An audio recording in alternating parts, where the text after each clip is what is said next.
지난 시간 우리는 우상숭배를 제재하자 폭동까지 일으켰던 이스라엘 진압한 사건을 공부했습니다.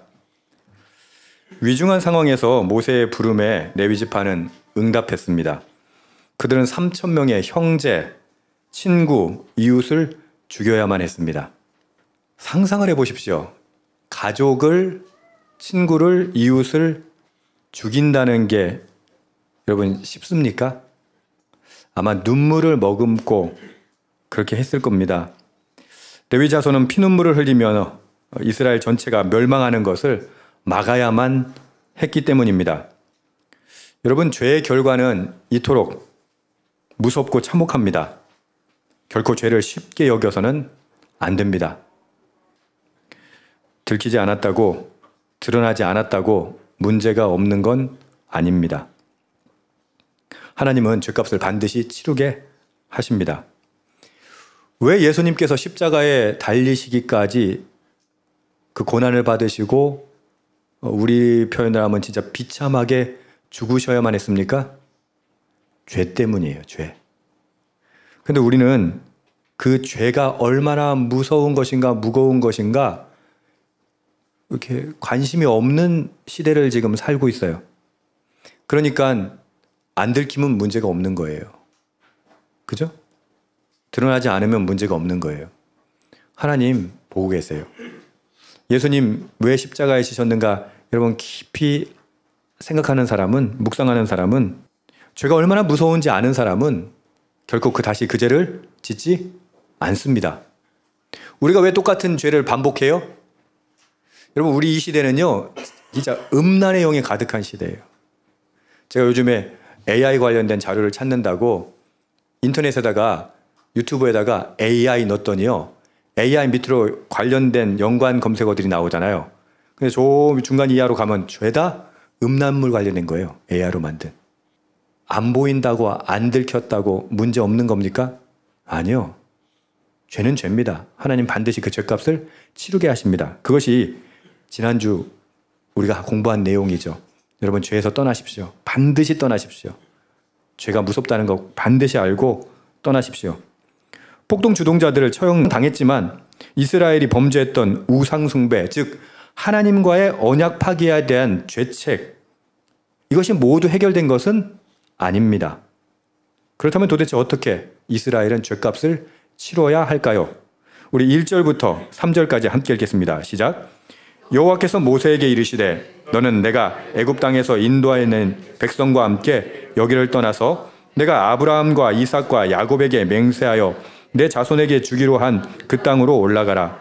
내가 사자를 가나안 사람과 아모리 사람과 헷 사람과 브리스 사람과 히위 사람과 여부스 사람을 쫓아내고 너를 젖과 꿀이 흐르는 땅에 이르게 하려니와 나는 너희와 함께 올라가지 아니하리니. 여기까지요. 나는 너희와 함께 올라가지 아니하리니. 오늘 말씀의 주제예요. 하나님과의 가장 소중하고 중요한 약속이 있었습니다. 그런데 이스라엘 백성은 그 약속이 체결되고 계약이 성사된 지 얼마 지나지 않아서 그 약속을 깨버렸습니다. 하나님 분노하지 않으시겠어요?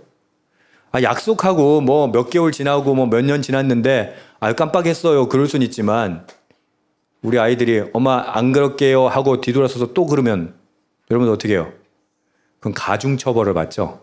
가중처벌. 하나님 얼마나 속이 상하셨겠어요. 그래서 하나님의 분노를 이렇게 표현하세요. 모세에게 말씀하실 때 내 백성이라고, 하나님의 내 백성이라고 말씀 안 하시고 뭐라고 얘기하시는지 아세요? 네가 인도해낸 백성이라고 돼요.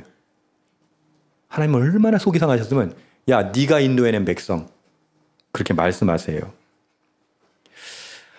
하지만 하나님이 그렇게 속이 상하시고 화가 나셨는데도 불구하고 하나님은 약속을 저버린 이들이 가나안 땅으로 들어가게 하실 것이라고 말씀하셨습니다.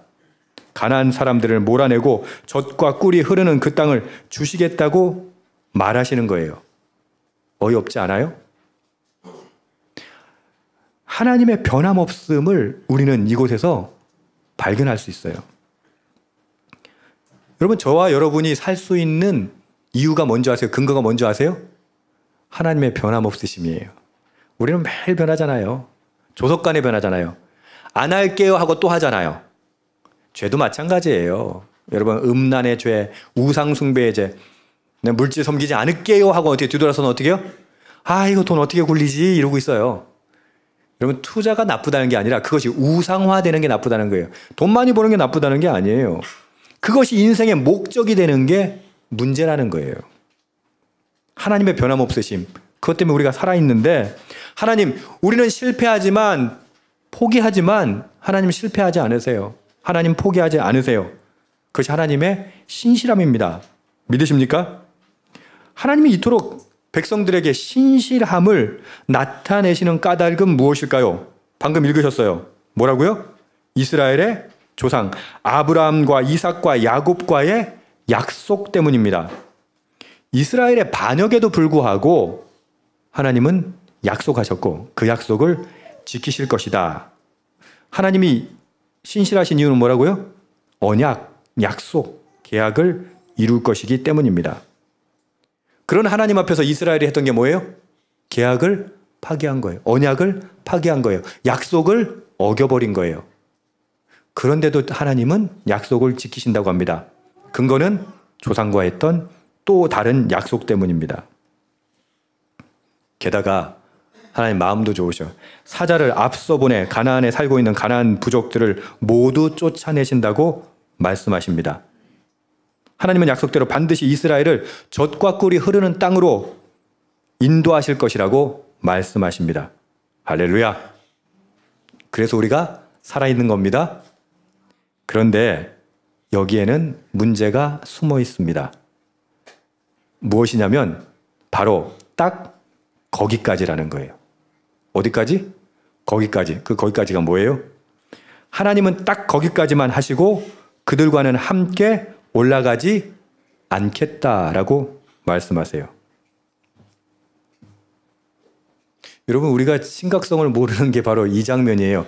그래, 뭐 가나안 땅에 가면 됐지 뭐. 하나님 뭐 같이 안 가도 되지 뭐. 우리는 어떻게 해요? 돈 많이 벌고 내가 원하는 꿈 다 이루고 그러면 됐지. 하나님 뭐 굳이 동행하실 필요가 있을까라고 착각해요. 이게 어떤 문제를 일으키냐면 죄를 짓고도 당장 문제가 없으면 괜찮을 거라고 생각하는 거예요. 문제가 뭐라고요? 하나님은 딱 거기까지만 하신다는 거예요. 하나님 그런 사람하고 동행하지 않으시겠다라고 하는 거예요. 물론 하나님 동행하지 않으시는 게 겉으로는 아무런 이상이 없어 보여요. 그러나 진실은 그렇지 않습니다.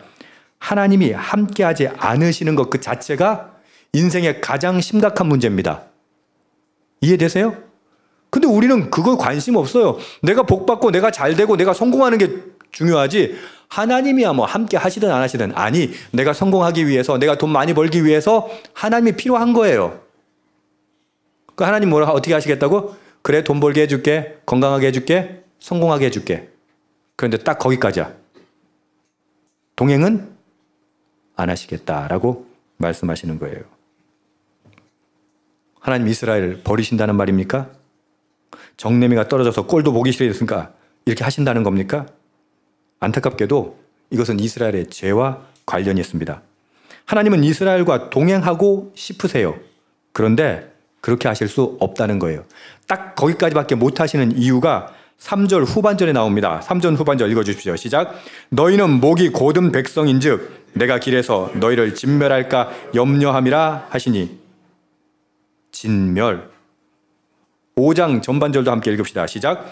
여호와께서 모세에게 이르시기를 이스라엘 자손에게 이르라. 너희는 목이 곧은 백성인즉 내가 한순간이라도 너희 가운데 이르면 너희를 진멸하리니. 여기까지요.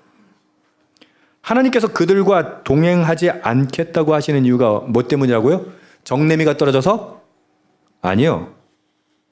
하나님께서 이들과 동행하지 않으시겠다는 가장 큰 이유는 아이러니하게도 이스라엘이 멸망당하지 않게 하기 위해서예요. 거룩하신 하나님이 죄에 오염된 이스라엘과 함께 하신다면 그들 중에 살아남을 사람이 있을까요? 없습니다. 하나도 없습니다.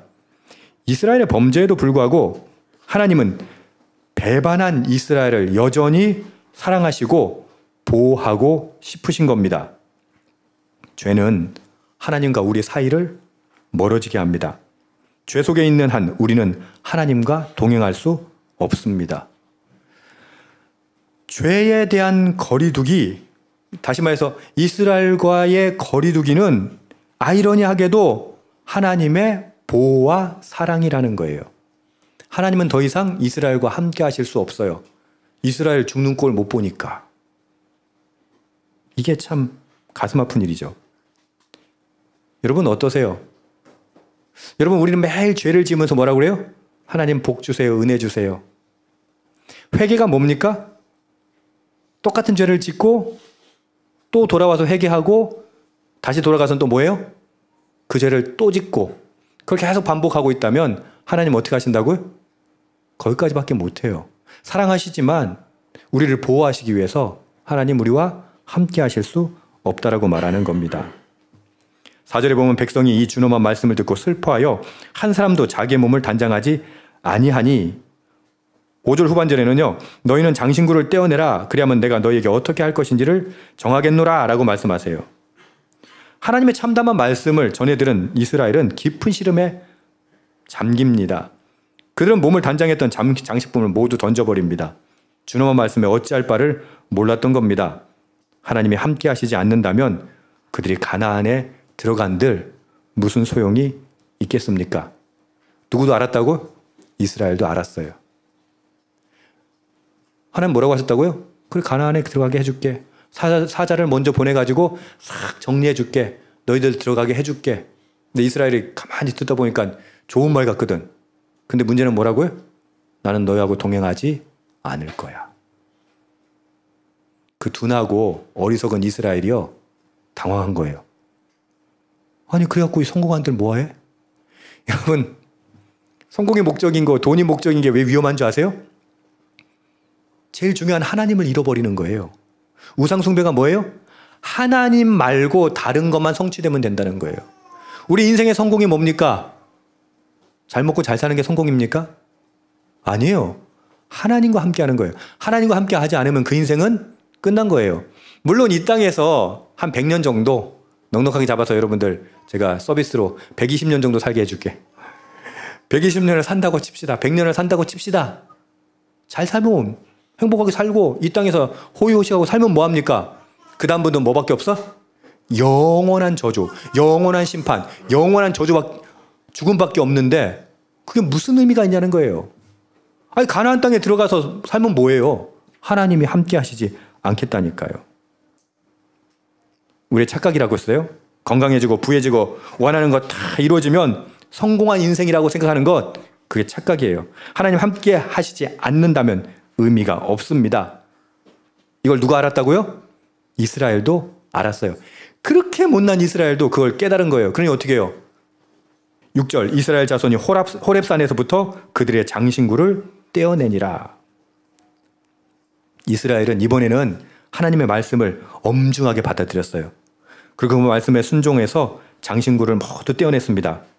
장신구가 의미하는 게 뭡니까? 고대 사회에서 금으로 된 거 이런 장신구는 뭘 의미하겠어요? 그 우상 숭배를 상징해요. 실제 보석을 만들 때도 그 안에 우상을 새겨 넣어요. 그러니까 이들이 지금 심각성을 인식하고 장신구를 다 떼어낸 것이죠. 회개하고 근심하는 모습을 보인 겁니다. 그때까지 붙들고 있었던 자신들의, 그러니까 이집트의 세속적인 가치관, 그리고 자기 중심적인 사고, 그래서 우상 만든 거잖아요. 우상 왜 만들어요? 여러분 남 잘 되려고 우상 만드는 사람 있어요? 나 잘 되려고 우상 만드는 거예요. 그런 자기 중심적 사고를 벗어버리기로 결단하는 모습이보다 장신구를 떼어내는 거예요. 여러분 꼭 기억하십시오. 회개는 하나님이 계셔야 하는 자리에 놓였던 우상을 제거하는 게 회개입니다. 엄마 잘못했어. 이게 회개가 아니에요. 잘못했다면 다시는 그 죄를 짓지 않는 게 회개입니다. 이들의 문제는 뭐였어요? 자신의 중심 가운데 우상을 놔뒀잖아요. 하나님 대신에. 그 자기 중심 가운데 있는 자기 그 우상을 제거하고 하나님을 자신의 중심에 모시는 것입니다. 우리도 믿는다고 하면서 잘못된 인생의 목적, 그릇된 삶의 방식 같은 세속적인 장신구를 지닌 채 살아가고 있습니다. 참된 회개는 세상에서 익힌 옛 습관, 가치관을 떼어버리는 거예요. 참된 회개는 변화된 삶의 모습으로 드러나야 합니다. 우리는 입으로만 회개를 외칠 뿐 여전히 죄에 머물고 살지 않습니까? 음란의 죄, 우상 숭배를 회개한다고는 말하지만 여전히 그 자리로 돌아가지 않습니까? 하나님은 이스라엘의 장신구를 떼어내라는 말에 순종하는가를 보시고 어떻게 하실지를 정하신다고 말씀하셨습니다. 하나님께서도 우리에게 똑같은 말씀을 하고 계세요. 우리가 어떻게 하는가를 보고 하나님, 당신이 어떻게 하실지를 결정하실 것이다. 우리가 어떤 변화로 회개를 증명할 것인가, 그것이 우리에게 주어진 과제입니다. 근데 과제 그러면 좀 여러분 어려워요. 다른 표현으로 할게요. 우리에게 주어진 기회예요. 어떻게 할 것인가? 무슨 말이에요? 시험이 아니고 과제가 아니고 기회예요. 왜? 주님, 제가 이번에는 진짜 회개하겠습니다. 돌아서겠습니다. 하나님께서 지금 나에게 주시는, 원하시는 변화는 무엇입니까? 회개 무엇입니까? 그 회개에 합당한 순종은 무엇입니까? 한번 생각해 봤으면 좋겠습니다. 학자마다 7절에서 11절의 위치가 지금 다른 곳에 있어야 한다라고 주장하는 분도 계시고, 아니 여기가 맞다라고 주장하시는 분들도 있는데, 이것이 왜 중요하냐면 이게 회막과 성막이 같은 것이냐 다른 것이냐와 관련이 있어서 그래요. 그러니까 지금 오늘 본문을 보면 회막과 성막이 다른 것처럼 뉘앙스가 있어요. 근데 또 연구에 따라서 같은 것이다, 아니면 회막과 성막은 다른 것이다 라고 갑론을박이 있는데, 뭐 신학적 논쟁은 그분들에게 맡기고, 오늘 우리는 본문이 우리에게 하고자 하시는 말씀의 그 의미에 조금 더 집중했으면 좋겠습니다. 7절에서 10절 함께 읽읍시다. 시작. 모세가 항상 장막을 취하여 진 밖에 쳐서 진과 멀리 떠나게 하고 회막이라 이름하니 여호와를 앙모하는 자는 진 밖 회막으로 나아가매, 나아갈 때에는 백성이 다 일어나 자기 장막문에 서서 모세가 회목에 바라보며, 모세가 회막에 들어갈 때 구름 기둥이 내려 회막문에 서며 여호와께서 모세와 말씀하시니 모든 백성이 회막문에 구름 기둥이 서 있는 것을 보고 다 일어나 각기 장막문에 서서 예배하며. 백성이 회개하는 모습을 보고 어떻게 할 것인지 결정하신다고 했죠. 자, 본문의 순서만을 이야기한다면 하나님의 결론은 뜻밖의 결론이 나옵니다. 그게 뭔지 아세요? 은혜예요. 하나님 동행하시지 않는다고 했잖아요. 근데 회막은 무슨 뜻이에요? 회막. 회의한다고 하잖아요. 회의. 만나는 것. 회막은 하나님과 만나는 거예요. 하나님 함께 하시지 않는다면서요. 근데 모세의 간절한 기도에 하나님의 응답은 뭐다? 다시 만나주시는 은혜입니다. 모세는 하나님과 만나는 특별한 처소인 회막을 진영 밖에 설치합니다. 그리고 하나님께 엎드려서 중보 기도를 드립니다. 모세가 회막으로 들어가 하나님과 대화하는 동안에는 하나님의 임재를 상징하는 구름이 내렸고, 이를 본 이스라엘 자손들은 장막 앞에서 하나님을 뭐 했다고 나와 있어요? 예배했다라고 나옵니다. 백성은 모세가 회막으로 나갈 때마다 자기 장막문 앞에 서서 다 일어나서 하나님께 경배했던 겁니다. 여러분, 키워드가 보이시죠? 핵심은 뭐예요? 예배입니다. 여기서 중요한 내용이 나옵니다. 회개는 죄악에 물든 삶의 자리를 떠나는 것이라고 했죠. 근데 거기까지는 회개가 완성된 게 아니에요. 진정한 회개는 무엇입니까? 그것을 떠나는 것을 넘어서 진정으로 하나님을 예배하는 것입니다.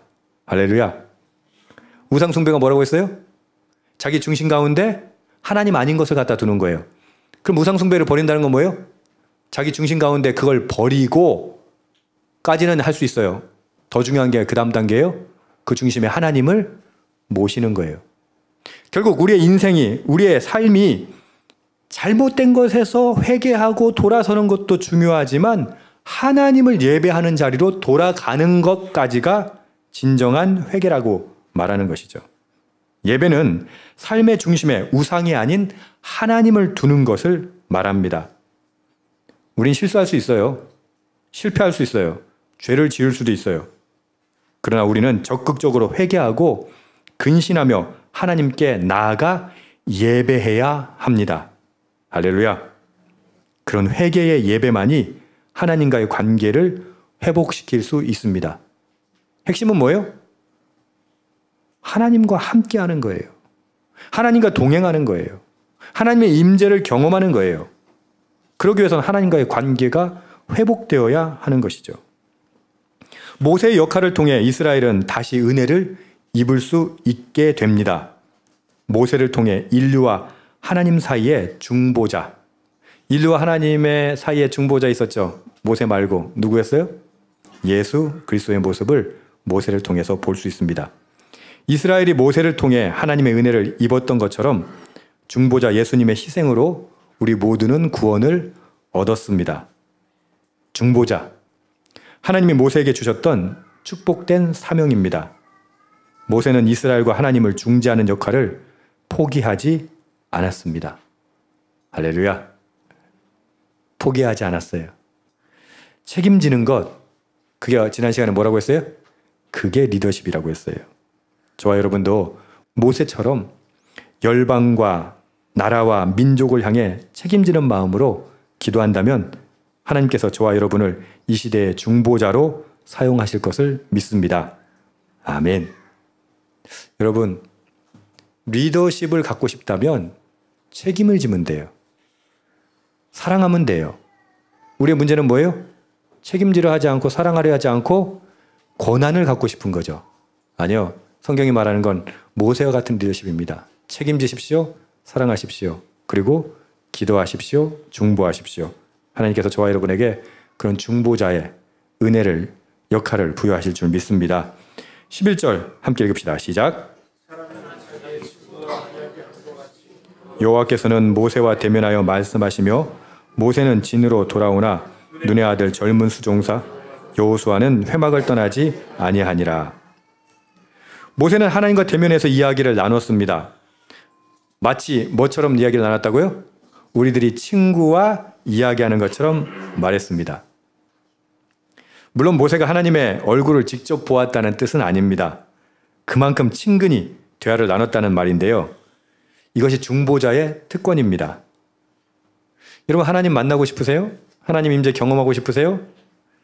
가끔 아무리 기도해도 기도가 잘 안 됩니다 라거나 하나님 음성 듣고 싶은데 어떻게 해야 하나요? 하는 질문을 받을 때가 있습니다. 기도할 게 없는 이유가 있어요. 어떤 분들은 그러더라고요. 한 3분 이상 기도할 게 없다고. 왜 3분 이상 기도할 게 없어요? 이유는 중보자의 역할도 리더의 역할도 하지 않고 있기 때문입니다. 더 쉽게 얘기할게요. 사랑하지 않기 때문이에요. 모세가 하나님 만나가지고 무슨 얘기 나눴을까요? 이번에 차 신형 나왔는데 신형 차 좀 주세요. 이번에 좀 아파트 평수 좀 넓혀주세요. 그런 기도 했을까요? 여러분 쉽게 알 수 있잖아요. 그런 기도 하지 않았겠죠. 그리고 그런 기도는요 3분 이상 할 게 없어요. 뭐 매일 나와가지고 그게 똑같은 기도 하겠어요? 모세는 그럼 하나님하고 만나서 무슨 얘기했을까? 민족에 대해서 얘기했을 거예요. 사람들에 대해서, 죄에 대해서, 문제에 대해서, 그들이 기도해야 할 문제에 대해서 심층적으로 하나님과 대화했을 거예요. 여러분 기도 잘 되고 싶으세요? 기도 오래 하고 싶으세요? 중보자가 되어보세요. 리더가 되어보세요.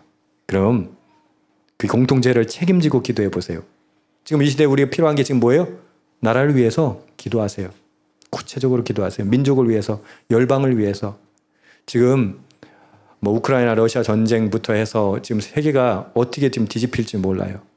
여러분 하나님께서 우리에게 기도하라고 하세요. 모세처럼 중보하라고 하세요. 할렐루야. 우리 공동체가 그렇게 기도할 수 있었으면 좋겠습니다. 자신의 욕심을 채우는 이야기가 아니라, 욕망을 채우는 이야기가 아니라 백성에 대한 이야기를 가지고 하나님께 나간 모세처럼 저와 여러분도 그렇게 기도하기를 축복합니다. 저와 여러분의 기도가 한 단계 업그레이드 되기를 축복합니다. 아멘. 가족 위해서, 공동체 위해서, 친구와 이웃을 위해서, 나아가 민족과 열방을 위해서 중보하는 기도, 애끓는 심정으로 중보하는 기도. 그렇게 기도하면 우리도 모세처럼 하나님과 이야기할 수 있지 않겠습니까? 아멘. 이런 모세의 기도가 나는 너희와 함께 올라가지 아니라이라 라고 말씀하셨던 하나님의 마음을 돌려놓았습니다. 할렐루야. 하나님 안 올라간다고 하셨잖아요. 나는 너희하고 동행 안 할 거야 하셨잖아요. 근데 모세가 어떻게 기도했어요? 목숨을 걸고 기도했어요. 그랬을 때 어떤 일이 벌어졌다고요? 하나님이 이스라엘 백성과 함께 하십니다. 함께 하시지 않겠다는 하나님의 결정조차도 모세의 중보로 변화되었습니다. 한마디로 하나님의 마음을 돌려놓았습니다. 여러분 어떠세요? 하나님의 마음 돌릴 수 있어요, 없어요? 그러니까 돌릴 수 없다고 생각하니까 기도를 안 하는 거지. 왜 기도해야 돼요? 하나님 그 결정 취하해 주십시오. 하나님 그 결정 돌려놓으십시오. 돌려주십시오. 그렇게 기도하는 저와 여러분 되기를 주님의 이름으로 축복합니다. 아멘. 기도의 깊이는, 그러니까 모세의 그 기도의 깊이는 모세가 이스라엘 민족을 얼마나 사랑했느냐에 달려 있었습니다. 모세가 하나님의 심정을 가지고 간절히 기도하자 하나님의 결정은 변경되었습니다. 저와 여러분의 사랑의 중보의 기도가 하나님의 마음, 하나님의 계획, 하나님의 역사를 바꿀 수 있습니다. 그러기를 주님의 이름으로 축복합니다. 아멘. 마지막으로 이 모든 것을 가장 가까이에서 떠나지 않고 지켜보던 이가 하나 있었습니다. 누굽니까? 여호수아입니다. 여호수아에 포기하지 않고 기도하고 리더십을 수행했던 건 누구로부터 온 거예요? 모세가 하는 걸 보았거든요. 모세가 민족을 사랑하는 거, 포기하지 않고 자기 목숨 걸고 기도하는 걸 보았거든요. 그리고 또 뭘 봐요? 하나님 함께 하시지 않겠다는 결정조차도 뒤집는 걸 보았거든요. 모세의 리더십은 여호수아에게 그대로 전달됩니다. 우리 공동체 자녀들이, 가족들이 저와 여러분이 기도하는 모습을 보고 여호수아처럼 위대한 리더로 성장할 수 있도록, 그런 위대한 리더가 될 수 있기를 주님의 이름으로 축복합니다. 아멘. 기도하겠습니다.